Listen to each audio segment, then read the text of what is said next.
We have all heard the insults, and we have all heard the lies. We have also all heard the threats. We introduced these resolutions to remind people of the important role immigrants play in California. We have to do whatever it takes to protect California and its people from the reactionary onslaught we expect out of Washington, D.C. That includes immigrants. As these resolutions state, California wants no expedited removal without due process, no mass deportations, and no more bigoted rhetoric. If the legislation passes, will the state have the authority to interfere with federal immigration enforcement?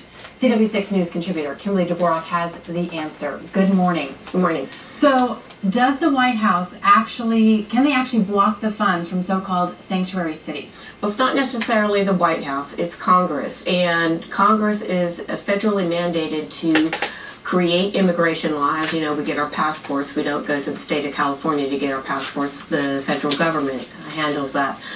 So this lies within Congress. Again, we talk about Congress, it seems like every week, not doing their job. As far as the appropriated funds, you've got money that Congress puts in appropriation bills, and there's in that there are budget lines. So with every dollar that's spent, there is appropriated amount of money. When that money is gone, there are no longer funds for that particular item. In California, with a large population of illegal immigrants, what they're running into is, we'll take schools as an example.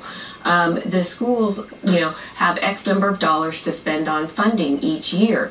And if we have a large number, which California has the largest illegal population immigration in the country, if you spend over your allotted money, now you're spending funds that weren't appropriated. So the federal government can come in and take money and withhold money for not using the funds that they allocated the way they're supposed to or intended. So that's kind of where we stand with that. Whether they'll go through and do that is a whole nother story, but there is precedent for this. I was going to say, what is the likelihood? Obviously, this is something we've been talking about. A lot of people speaking up, saying that anyone here in California deserves to get a public education despite whether they were brought here by their parents. So. Yeah.